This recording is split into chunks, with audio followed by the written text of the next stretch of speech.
The story of Wimbledon begins in the gentle quiet of Victorian England, a time when summer afternoons carried the scent of fresh grass, and a growing fascination with outdoor leisure shaped the culture of the era.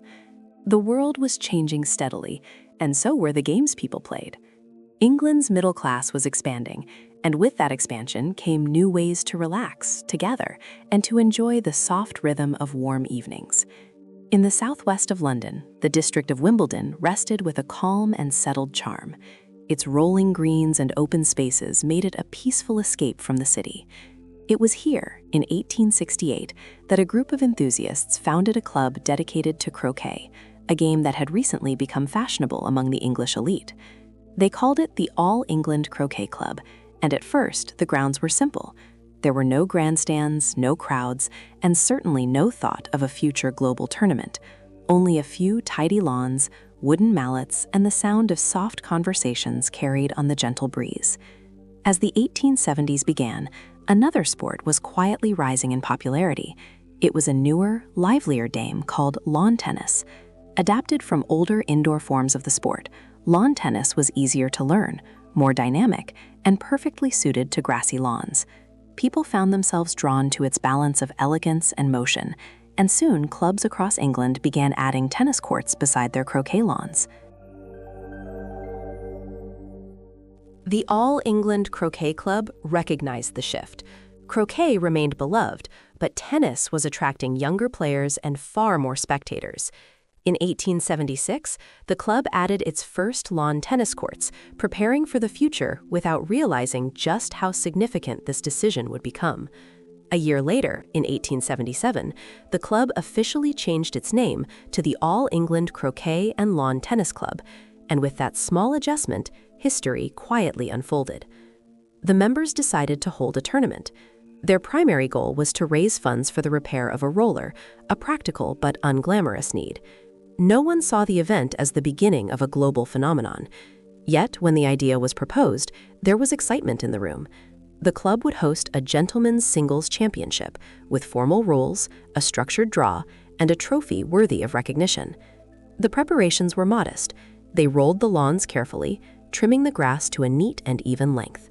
They marked the boundaries with white chalk and arranged simple benches along the edges for spectators. The players who entered were not household names. They were amateurs, gentlemen, and enthusiasts, each bringing a wooden racket, a simple uniform, and a quiet confidence.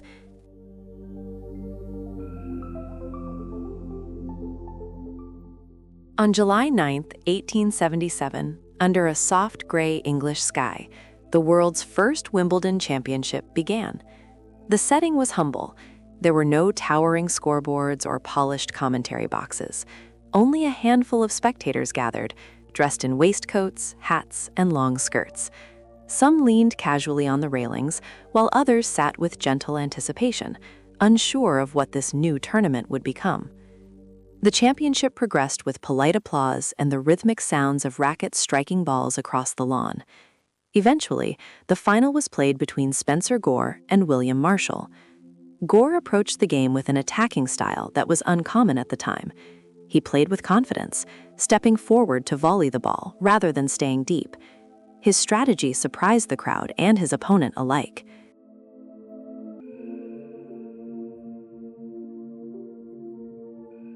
In a match that lasted only 48 minutes, Spencer Gore won the historic title. He became the first Wimbledon champion, though neither he nor the spectators imagined that future generations would speak his name in admiration. He had simply played his best on a quiet patch of grass in Wimbledon, unaware of the legacy being woven around him. As the sun set after the final, the small crowd dispersed, walking along the trimmed paths of the club. The organizers gathered in a humble room to discuss the results, pleased with the turnout, and unaware that they had just created the foundation of the oldest and most prestigious tennis tournament in the world.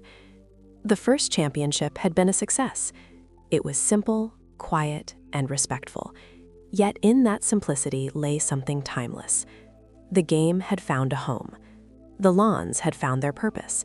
And Wimbledon, still in its infancy, had taken its first breath.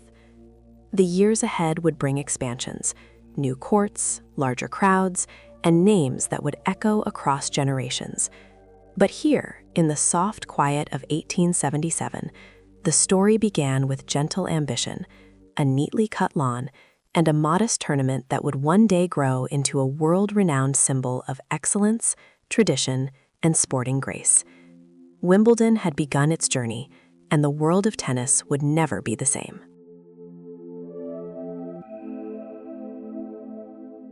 In the years following the first Wimbledon championship, the tournament began to grow steadily, like a young tree stretching its branches toward the sun. The early Victorian courts remained quiet and respectful, but a new excitement began to ripple across the lawns. Tennis was no longer merely a pastime. It was beginning to acquire its own culture, its own identity, and its own devoted followers. Gentlemen and ladies arrived from farther away, curious to test their skill on the neatly trimmed grass. By 1884, Wimbledon had taken its first major step in expanding the scope of the competition. For the first time, ladies' singles were introduced, alongside gentlemen's doubles. This marked a subtle but meaningful shift in the tournament. Women were now officially recognized in the sport, and they were welcome to compete under formal rules. The first women's champion, Maud Watson, played with grace, determination, and style, navigating the heavy layers of Victorian clothing with remarkable poise. Her victory was celebrated politely, yet it sent a quiet message across England. The game was for everyone willing to dedicate themselves to its discipline.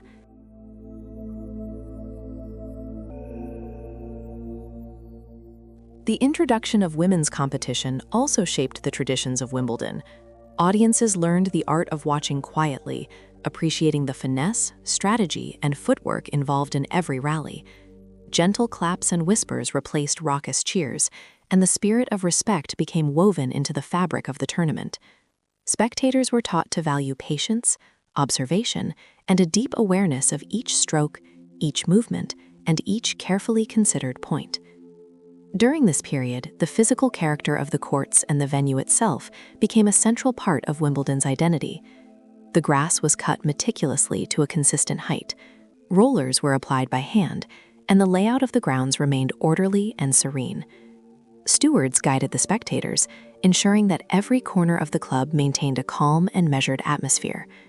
Even small details, such as the arrangement of benches, the gentle flow of pathways, and the placement of umbrellas to shield attendees from sun or rain, were executed with care and respect for the emerging tradition.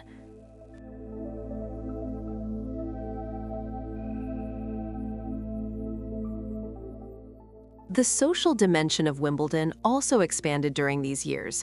Families traveled from London and the surrounding counties to witness matches, carrying picnic baskets and enjoying leisurely walks along the neatly trimmed lawns.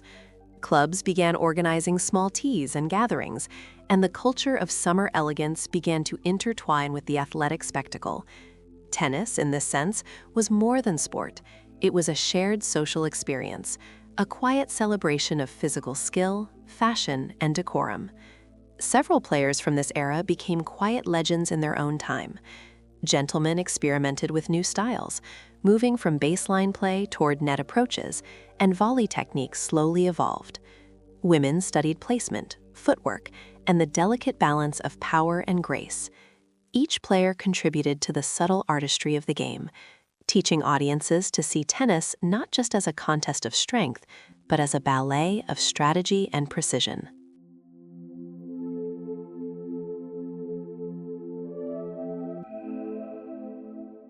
International participation began to emerge slowly. Players from France, Ireland, and other nearby nations started to arrive, bringing new ideas, styles, and energy. This influx hinted at the tournament's eventual global reach, even though in these early years, Wimbledon remained largely British in attendance and character. Still, the spark of something greater was beginning to burn. The language of tennis, with its serves, volleys, and strokes, became a shared vocabulary that transcended social class and nationality. During these years, Wimbledon also nurtured its emerging symbols and rituals. White clothing was encouraged and gradually became mandatory, emphasizing both cleanliness and a sense of ceremony. Gentle clapping and respectful silence were adopted to honor the effort and concentration of the athletes.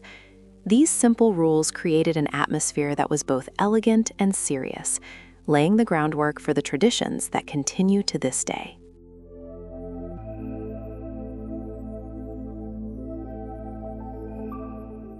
By 1910, Wimbledon had matured into more than a sporting competition. It was a stage, a ritual, and a cultural institution where players learned not only how to play, but how to embody the quiet dignity that the tournament demanded. Spectators learned patience, observation, and deep appreciation for each movement on the court. And the sport itself evolved steadily, acquiring a character that balanced elegance with intensity, competition with decorum, and athletic skill with poise. As the sun dipped lower on the summer afternoons, the soft rustle of leaves and the faint murmur of the audience provided a comforting backdrop to the matches. It was in this gentle environment, shaped by careful tradition and the soft hum of social engagement, that Wimbledon forged its identity. The stage was now set for even greater developments, expanding international participation, technological innovations, and players who would become legends for generations to come. In these years, Wimbledon became more than a place to play tennis. It became a story of refinement, of culture, and of a slow, deliberate unfolding of sport into art. Every match was a quiet brushstroke, every player a contributor to the grand painting of history that would stretch across decades. The tournament's elegance, its emphasis on fairness, and its respect for both players and spectators established a foundation that would endure for over a century.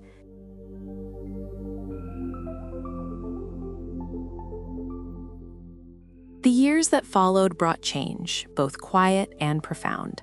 The world itself seemed to breathe in long, uneasy pauses, and Wimbledon moved gently alongside it. The early decades of the 20th century were marked by innovation, elegance, and the slow spread of tennis as a sport loved beyond England. Yet the shadow of global conflict began to touch even this serene stage. World War I arrived in 1914. The courts of Wimbledon, once full of soft laughter, polite clapping, and the rhythmic sound of wooden rackets striking hand-stitched balls, fell silent. The tournament was suspended for the duration of the war, and the grounds were repurposed to support the national effort. Grass courts that had been carefully rolled and maintained now lay quiet, touched by distant echoes of marching soldiers and the urgent hum of wartime activity. When peace returned in 1919, Wimbledon resumed, carrying with it a renewed sense of calm and purpose. Spectators returned slowly, dressed in muted but elegant clothing, eager to reclaim the ritual of summer tennis. Gentlemen and ladies alike watched the graceful movement of players, appreciating the precision, balance, and concentration that each stroke required. The quiet clapping that had been customary before the war resumed, establishing a continuity that connected the past to the present. During the 1920s, a new type of player captured the attention of the public. Suzanne Lenglen, a Frenchwoman with remarkable poise and athletic ability, arrived at Wimbledon with a style that seemed almost otherworldly. Her footwork was fluid, her strokes precise, and her presence on the court radiated both confidence and grace. Crowds of spectators gathered, mesmerized not only by her victories, but by the artistry of her movement. Lenglen embodied the idea that tennis could be a performance, a combination of skill, elegance, and personality, while remaining a serious competition.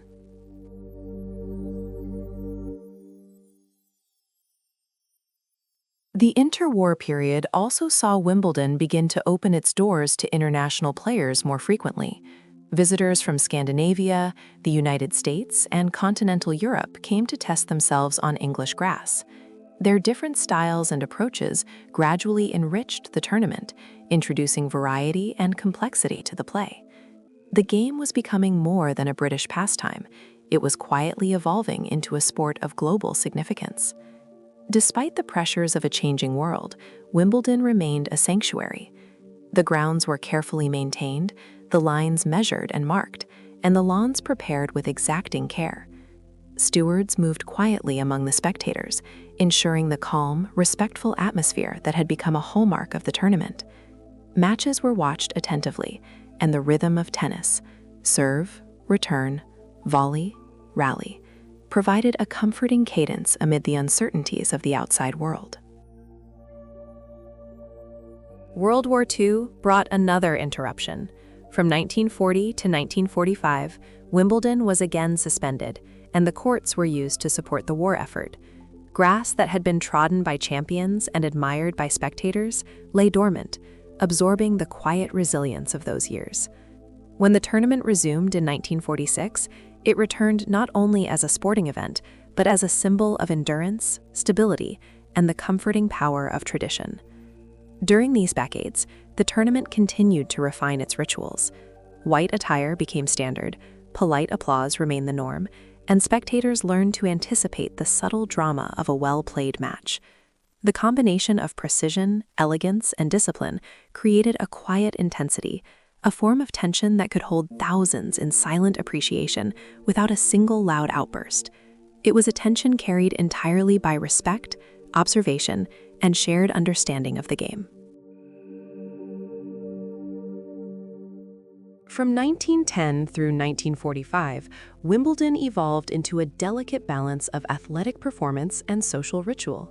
Players learned not only to master strokes, serves, and strategy, but also to embody the decorum and poise that the tournament demanded.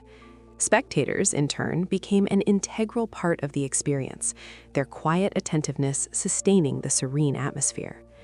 The story of this period is one of resilience. The tournament paused, yet it returned stronger each time, carrying with it lessons from a world disrupted by conflict. Wimbledon became a thread linking past to present, a gentle constant in a rapidly changing world. It preserved the elegance of the sport while embracing the evolution of players, styles, and audiences. Grass courts, carefully rolled and tended, remained the canvas upon which champions performed, and tradition became as important as technique. In this quiet period of history, Wimbledon was more than a sporting event. It was a place of calm, a reflection of society's desire for continuity and beauty, and a stage on which the artistry of tennis could continue to unfold. Each match, each serve, each volley became a story whispered across the green lawns, a story of skill, perseverance, and quiet triumph amid the wider tumult of the world. The interwar years shaped Wimbledon's soul, teaching patience, reverence, and the subtle interplay of competition and decorum. These lessons would endure, carried forward by the champions and spectators who followed, and by the generations that would grow to love the tournament not only for its athletic excellence, but for its timeless grace.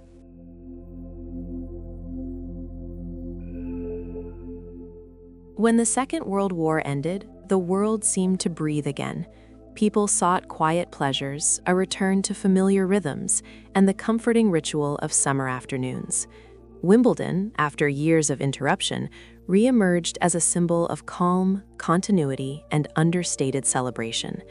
Its lawns, freshly rolled and pristine, welcomed athletes and spectators alike, carrying a sense of hope and renewal. The tournament became a bridge between generations. Veterans of the pre-war years watched young players navigate the courts with fresh energy and innovation, while newcomers absorbed the traditions that made Wimbledon unique. Respect for the rules, the careful attention to attire, and the expectation of polite applause remained central to the experience. At the same time, new layers of excitement were emerging, and the tournament began to extend its reach beyond the grounds of Southwest London. Television began to enter homes during the 1950s, transforming the way people experienced sports. Families gathered around small black and white screens, their faces illuminated softly by the flickering images. For many, Wimbledon became a shared ritual that did not require a train journey or a seat in the stands. The muted sound of tennis balls striking rackets, the careful commentary of early broadcasters, and the occasional close-up of a player's concentration allowed viewers to experience matches in an intimate and immediate way. The post-war years also introduced a new generation of champions. Rod Laver, with his agile movement and strategic mastery, captured the attention of audiences and inspired admiration across continents. Billie Jean King, whose presence on the court combined intelligence, skill, and poise, began to redefine expectations for female athletes. Their performances reminded spectators that Wimbledon was not merely a tournament, it was a stage where excellence was celebrated and where the grace of athletic endeavor could be witnessed by people far beyond the courts themselves. Attendance at Wimbledon grew steadily. Spectators came from across the United Kingdom and beyond, drawn by curiosity, tradition, and the quiet prestige of the event. The crowd's behavior remained a defining feature. Soft whispers, restrained applause, and careful attention to each point maintained the calm, refined atmosphere that had become Wimbledon's hallmark. The focus was always on the game, the artistry of movement, and the unfolding drama of each match. The tournament also began to embrace subtle modernization. Scoreboards became more sophisticated, seating arrangements were improved, and the courts were meticulously maintained to ensure consistency. Groundskeepers applied scientific care to every blade of grass, balancing the tradition of the past with the innovations of the present. These improvements enhanced the experience without diminishing the timeless qualities that made Wimbledon distinct. Television coverage further solidified Wimbledon's international reputation. People who had never set foot on English soil could now follow rallies, match points, and epic encounters. Commentators described each serve and volley with a calm precision, capturing both technical detail and the quiet excitement of competition. Audiences learned to anticipate shifts in momentum, to recognize the subtleties of footwork, and to appreciate the endurance, concentration, and tactical intelligence required to succeed on grass. By the late 1960s, Wimbledon had firmly established itself as a global phenomenon. Its influence extended beyond the sport of tennis to fashion, culture, and society. The sight of spectators in summer dresses and crisp suits, the smell of freshly cut grass, and the taste of strawberries and cream became as much a part of the experience as the rallies themselves. Wimbledon had grown into a ritual, a cultural event that balanced elegance, competition, and tradition. The post-war boom also encouraged experimentation and adaptation among players. Athletes refined their techniques, emphasizing both strength and precision. Training became more structured, incorporating early concepts of fitness and strategy. Players began to study opponents' styles, preparing meticulously for each match, and demonstrating the quiet but profound evolution of the sport itself.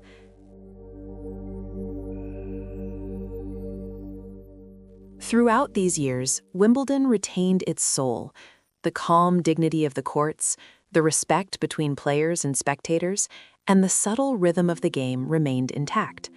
Television, modernization, and increased attendance did not overshadow the tournament's core values. Instead, they amplified its reach, allowing people across the globe to experience the beauty, discipline, and artistry of tennis. In this era of post-war reconstruction, television innovation, and growing international attention, Wimbledon solidified its position as the pinnacle of tennis.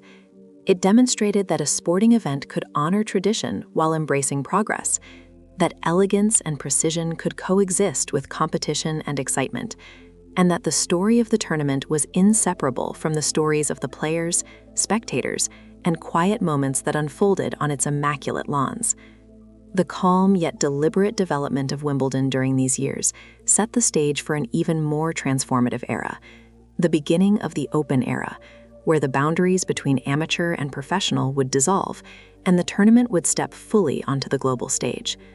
The lessons of patience, respect, and quiet observation would continue to guide players and spectators alike, ensuring that the essence of Wimbledon remained intact even as the world changed around it. In 1968, Wimbledon stepped quietly through a doorway into a new age. The Open era began, dissolving the boundaries between amateurs and professionals and opening the tournament to the full spectrum of global talent.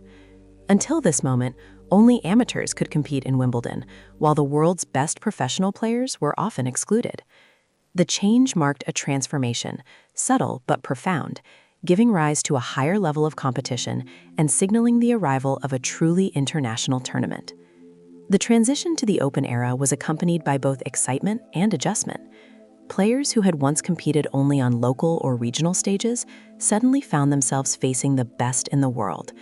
Training became more rigorous, strategies more complex, and the intensity of each match heightened.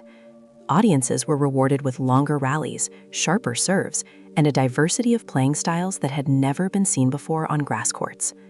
Wimbledon itself adapted gracefully to this new era.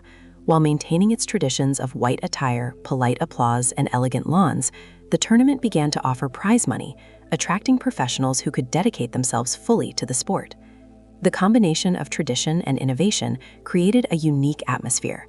The courts remained serene and dignified, yet the stakes and the drama of competition were greater than ever.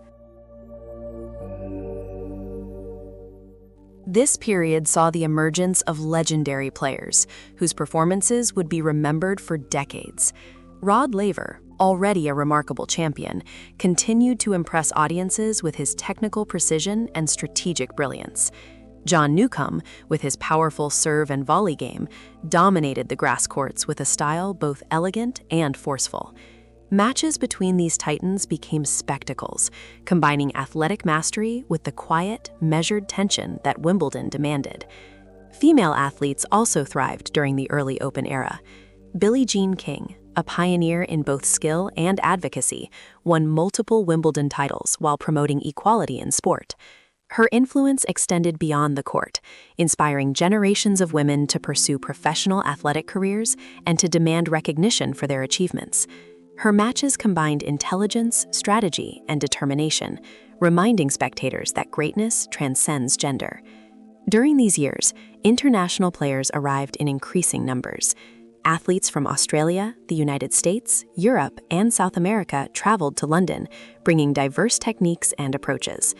The tournament's global appeal grew steadily, and audiences began to recognize names, playing styles, and rivalries that would define the sport for years to come.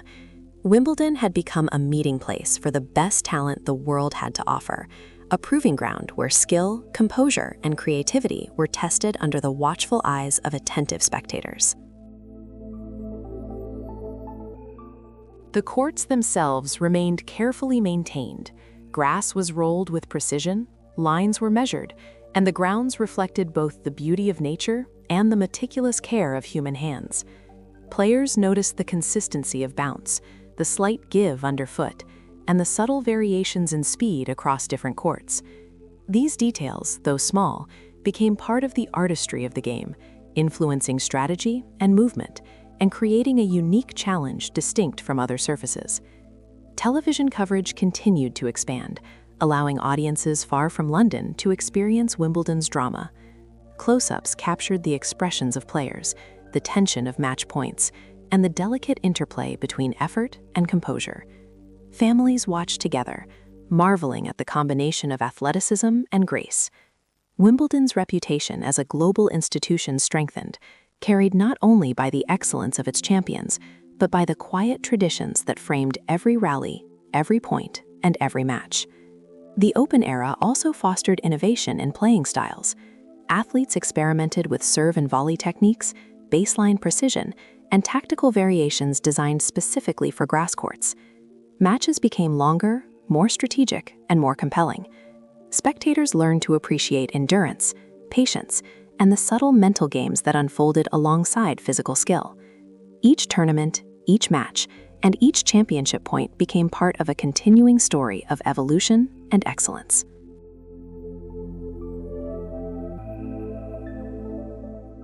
By the 1980s, Wimbledon had fully embraced the Open era while retaining its soul. It balanced the introduction of professional players, prize money, and television coverage with the calm dignity and timeless rituals that had defined it for nearly a century. Tradition and innovation existed side by side, creating a tournament that was both familiar and extraordinary. Grass courts, crisp white clothing, and quiet, attentive spectators provided continuity, while the talent and energy of players pushed the game to new heights. The beginning of the Open era marked more than a change in rules. It was a turning point for the identity of Wimbledon. The tournament became truly global, a stage for the finest athletes from around the world, and a symbol of excellence, perseverance, and grace. The story of Wimbledon continued, richer and more complex, carrying forward the lessons of tradition while embracing the possibilities of a broader, professional, and increasingly interconnected sporting world.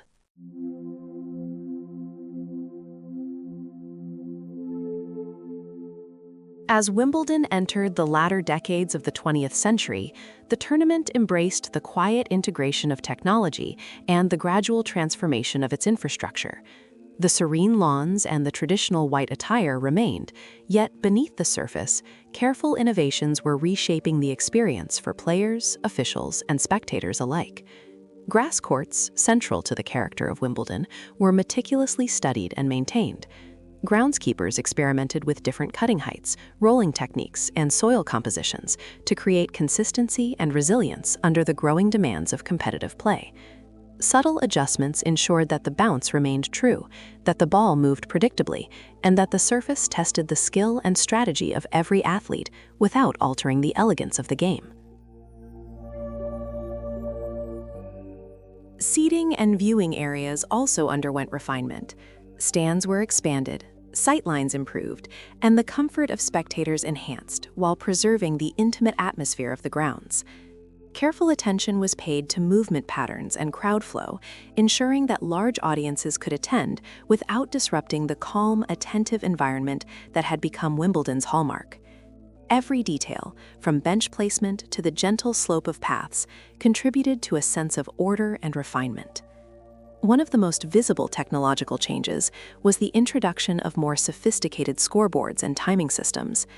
These allowed spectators to follow matches with greater clarity while maintaining the understated elegance of the venue. Manual scoreboards were gradually augmented with automated displays, subtle enough not to distract from the natural beauty of the grounds, but precise enough to ensure fairness and clarity for players and audiences alike. Television coverage continued to evolve. Color broadcasts became standard, providing audiences with a vivid sense of the green lawns, the crisp white attire, and the intricate movements of the athletes. Cameras were positioned strategically, capturing the grace of volleys, the power of serves, and the quiet intensity of long rallies. Commentary, soft and deliberate, guided viewers through the unfolding story of each match, highlighting both technique and the subtle drama that unfolded point by point. Beyond the courts, facilities improved quietly and efficiently. Locker rooms, training areas, and practice courts were upgraded to meet the needs of professional athletes. Medical staff and physiotherapists became standard, providing care and support to ensure players could perform at their best. Every advancement was implemented thoughtfully, with the understanding that progress should enhance the experience without diminishing the traditions that made Wimbledon unique.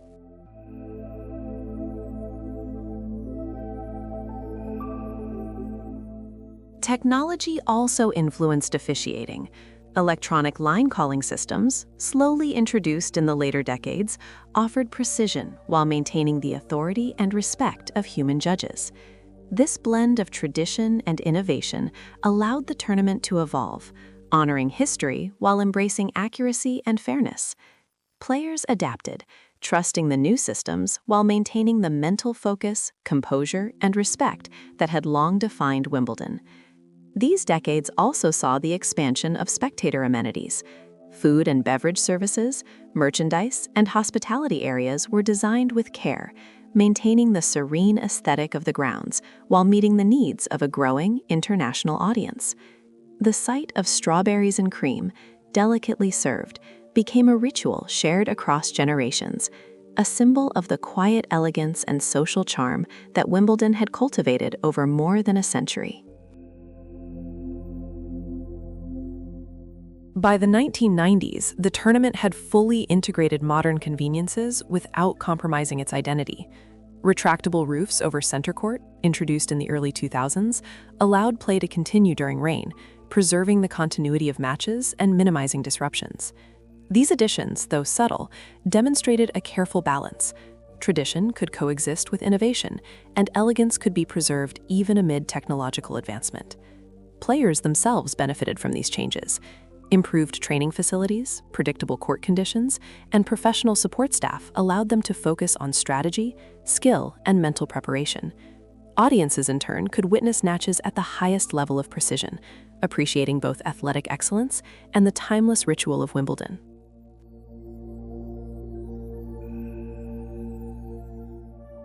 The evolution of technology and infrastructure during these decades exemplifies Wimbledon's enduring philosophy. Progress is welcome, but tradition must be honored. Grass courts, precise measurements, quiet spectators, and attentive officials remained central, even as subtle innovations enhanced fairness, comfort, and the overall experience. Each change was deliberate, reinforcing the calm, measured character that defined the tournament and ensured that every match unfolded as a story of skill, poise, and timeless elegance. In this period, Wimbledon became both a living museum and a forward-looking institution. The lawns carried history beneath the feet of champions, while the improvements to technology and infrastructure prepared the grounds for an increasingly global stage. Tradition and innovation existed side by side, forming a delicate balance that would allow the tournament to continue flourishing in the 21st century. Another legend of Wimbledon is Bjorn Borg, whose stoic demeanor on court contrasted with the intensity of his performance. Borg's focus was unwavering, and his baseline play combined patience with controlled aggression. Spectators watched silently, drawn into the rhythm of his rallies, captivated by his ability to maintain composure under pressure. Borg's rivalry with contemporaries produced some of the most memorable matches in Wimbledon history, blending athletic skill with a mental fortitude that became a hallmark of championship tennis. Pete Sampras brought elegance, power, and a calculated strategy to Wimbledon's lawns. His serve and volley game epitomized the tradition of grass court mastery. Every match point was a study in balance, precision, and anticipation. Sampras's dominance in the 1990s established him as one of the greatest champions of his generation. Audiences, both on the grounds and through television screens worldwide, watched with quiet awe as he executed seemingly effortless serves and graceful volleys, reaffirming Wimbledon's blend of elegance and competitiveness.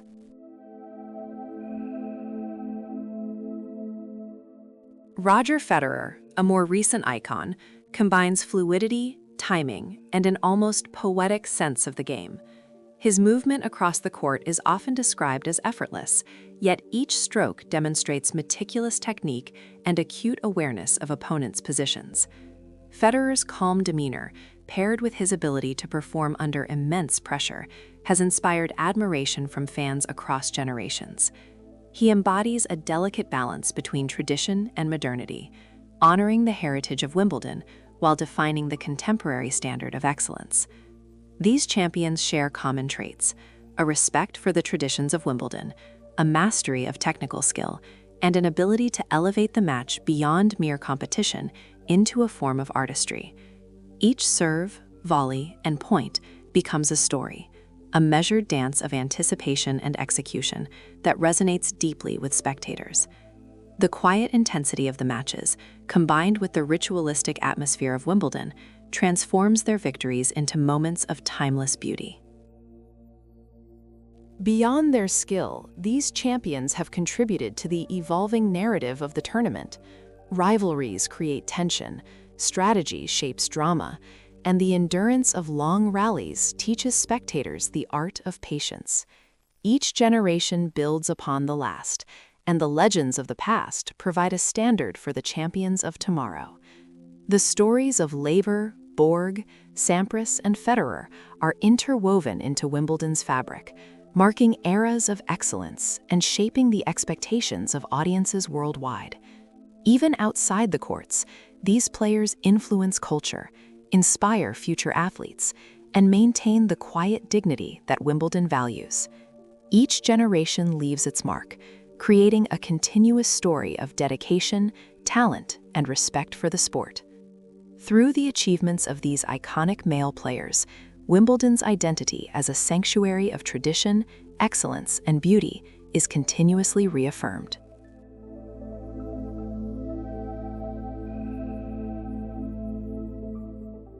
Wimbledon's history is shaped not only by the elegance of its courts and the traditions of its rituals, but also by the extraordinary women who have graced its lawns.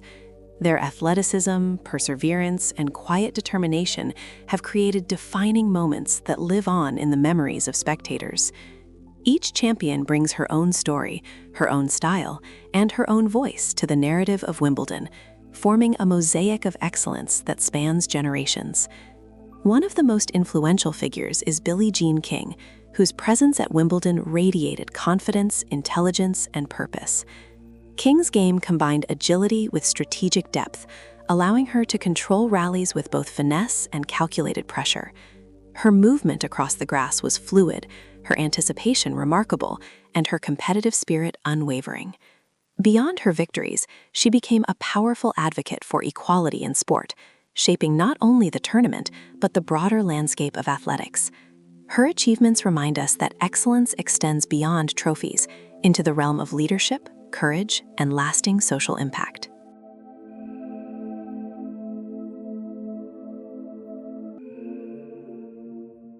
Another beloved champion is Martina Navratilova, whose dominance at Wimbledon is unmatched. Navratilova's serve and volley game became a signature of her brilliance, blending speed, precision, and tactical awareness. Her approach to the net displayed both courage and confidence, transforming every point into a study of timing and athleticism. Spectators were drawn into her matches, watching as she executed powerful serves, graceful volleys, and strategic baseline shots. Navratilova's longevity and consistency created a legacy that continues to set the standard for generations of female athletes. Steffi Graf brought a unique blend of power, discipline, and elegance to Wimbledon. Her forehand, one of the most feared in tennis history, became a defining weapon on grass courts. Graf's footwork was fast and efficient, allowing her to cover the court with calm precision. Each match carried a sense of purpose, as she maintained focus through long rallies and high-pressure moments. Her achievements at Wimbledon reflect not only her skill, but the quiet mental strength required to perform at the highest level, while under the watchful eyes of a global audience.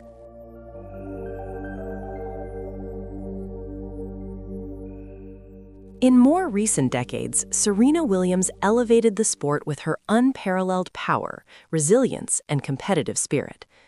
Williams brought a new intensity to Wimbledon, combining athletic strength with sharp tactical intelligence. Her serves echoed across center court. Her baseline play displayed both force and control, and her ability to perform under pressure captivated millions. Serena's presence symbolized a new era in women's tennis, proving that dominance could coexist with grace, and that innovation and athleticism could shape the future of the sport. Venus Williams, Serena's sister and a champion in her own right, also carved a distinguished place in Wimbledon's history. Venus's long reach, swift movement, and tactical awareness created a commanding presence on grass. Her style was both powerful and elegant, reflecting years of dedication and mastery. She contributed significantly to the evolution of women's tennis, inspiring countless young athletes to pursue excellence. Her rivalry and partnership with Serena added emotional depth to the tournament, reminding audiences of the human stories interwoven through sport.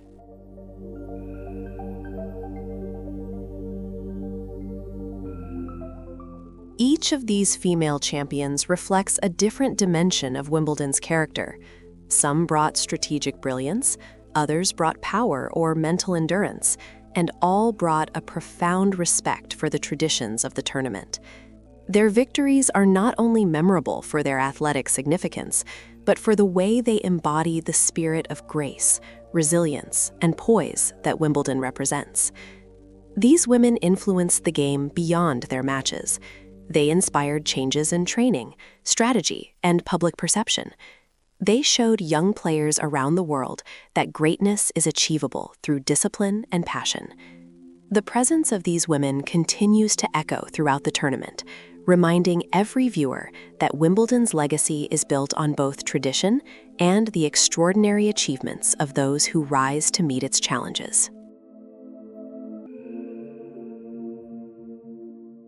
As the years have passed, Wimbledon has grown into far more than a tennis tournament. It has become a social event, a cultural gathering, and a summertime tradition that draws attention from around the world. While the matches remain the heart of Wimbledon, the atmosphere surrounding the event has evolved into something broader, richer, and deeply woven into modern society. People come not only for the tennis, but for the experience, the history, the elegance, and the unique sense of occasion that fills the air. Stepping onto the grounds feels like entering a world where time slows down. The trimmed grass, the soft murmurs of the crowd, and the gentle clink of cutlery from nearby hospitality areas create a calm and refined environment. Visitors stroll through the pathways with a sense of quiet anticipation, savoring each moment. For many, attending Wimbledon is less about watching every point and more about being part of something special, something that blends sport with culture in a way unmatched by any other event.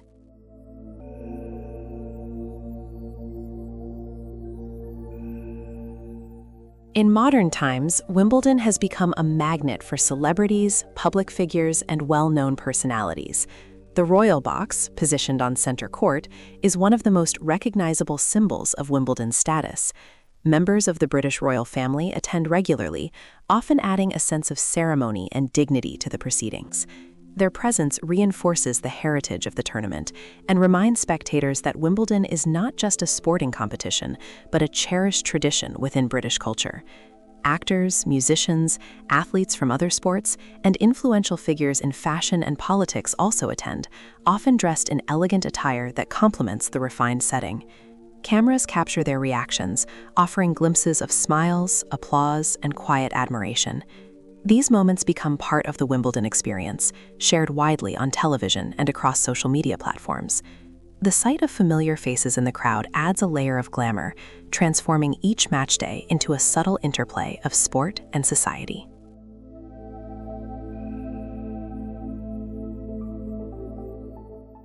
The social experience extends beyond center court.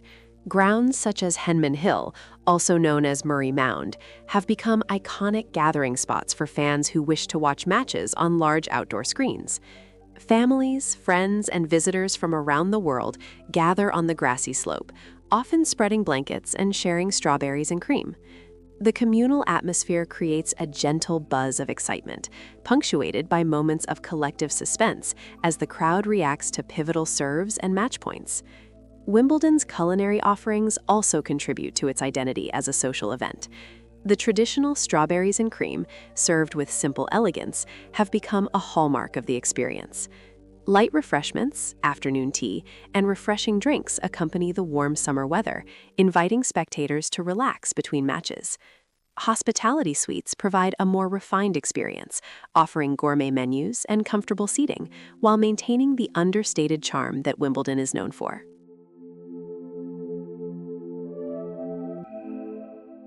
Fashion, too, plays a subtle but important role in the modern culture of Wimbledon. Spectators often dress in smart, polished outfits that reflect the prestige of the event.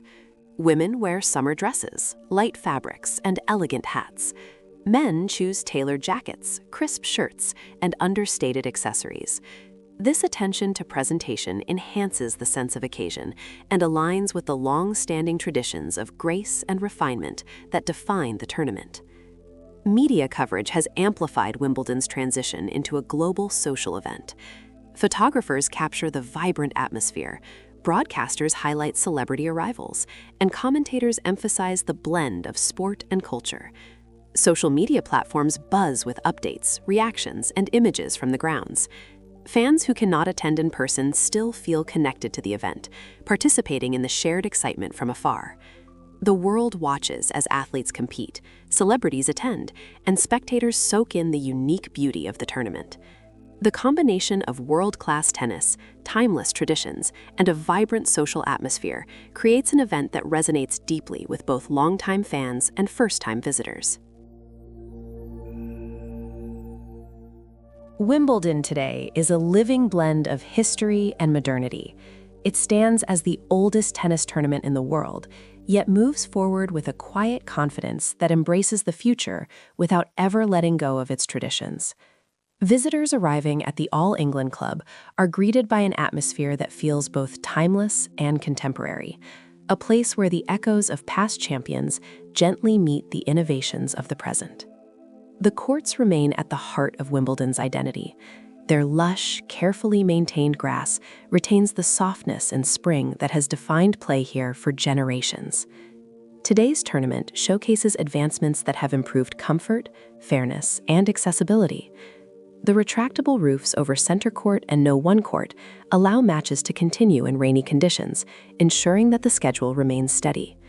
Crowds no longer worry about long delays, and players can maintain rhythm and focus. The soft hum of the closing roof, followed by the gentle glow of indoor lighting, creates a serene environment that adds a new dimension to the viewing experience without disturbing the essence of the game. The tournament's emphasis on tradition enhances its cultural impact. The all-white dress code, the polished manners of players, and the respectful silence of the crowd create a refined atmosphere that sets Wimbledon apart from other sporting events. This formality resonates with audiences who admire the blend of elegance and intensity. It inspires fashion trends, classic styling, and a sense of timeless refinement that reappears in magazines, television shows, and cultural events every year. Celebrity attendance adds another layer to Wimbledon's cultural presence.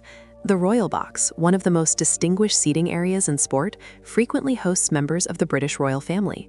Their attendance adds a sense of ceremony, drawing attention not only for their presence, but for the continuity of tradition they represent.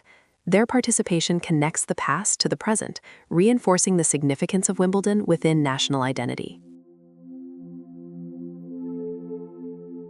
Even with its long past, Wimbledon is not frozen in time. Today, it is also known for its environmental consciousness. The club is steadily reducing plastic waste, improving energy efficiency, and preserving the health of its grass courts. Sustainability is becoming part of tradition. Fans are encouraged to recycle. Water stations replace disposable bottles. The lawns themselves are managed with modern, eco-friendly practices. The tournament has maintained its global prestige in every way. It remains a destination for rising stars, seasoned veterans, and devoted fans. It is known as the home of tennis, yet it also feels like a midsummer festival. Children hold souvenir towels. Families take photos near the ivy-covered walls. The soft English sunlight falls across the walkways. Music touches the air from nearby cafes and fan zones. It is a place where people slow down and take in the moment. Wimbledon today is a testament to what can happen when tradition and progress are balanced with care.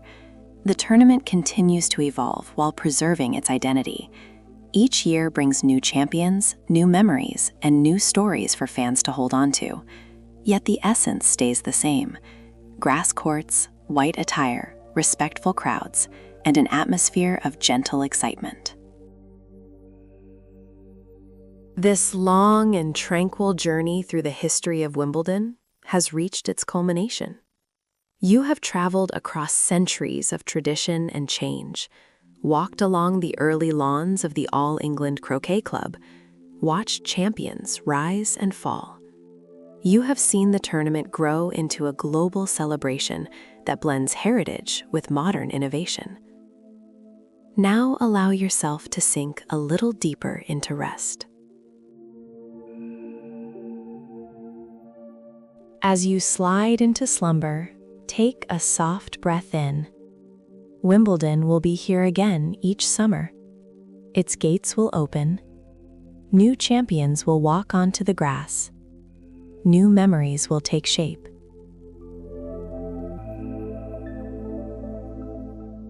For tonight, let the story settle in your mind like a final warm breeze across the lawns.